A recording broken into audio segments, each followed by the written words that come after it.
বৈষম্য বিরোধী আন্দোলনে আহত হয়ে সম্প্রতি মারা যাওয়া আব্দুল্লাহর কবর জিয়ারত করেছেন অন্তর্বর্তী সরকারের বেসামরিক বিমান ও পর্যটন মন্ত্রণালয় এবং ভূমি মন্ত্রণালয়ের উপদেষ্টা এ.এফ. হাসান আরিফ।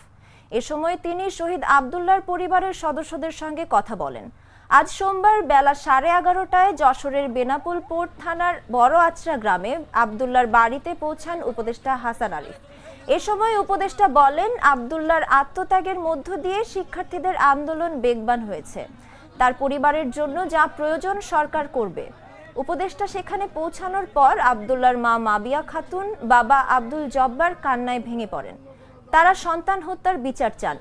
পারিবারিক সূত্রে জানা যায়, গত 5 আগস্ট বৈষম্য বিরোধী আন্দোলনে শহীদ সোহরাওয়ার্দী কলেজের রাষ্ট্রবিজ্ঞান বিভাগের 4র্থ বর্ষের ছাত্র আব্দুল্লাহ পুলিশের গুলিতে আহত হন।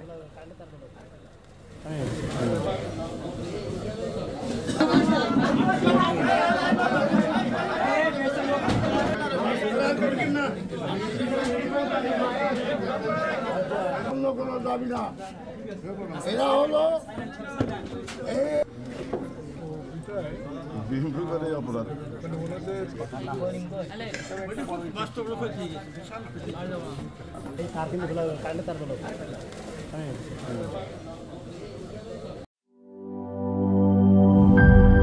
টাইলক্স টয়লেট ক্লিনার, যার অ্যান্টিব্যাকটেরিয়াল এজেন্ট টয়লেটের কোনায় কোনায় পৌঁছে 99% জীবাণু ধ্বংস করে, টয়লেটের কঠিন দাগ ও দুর্গন্ধ দূর করে টয়লেটকে রাখে ক্লিন আর সুবাসিত। ক্লিন মানেই টাইলক্স।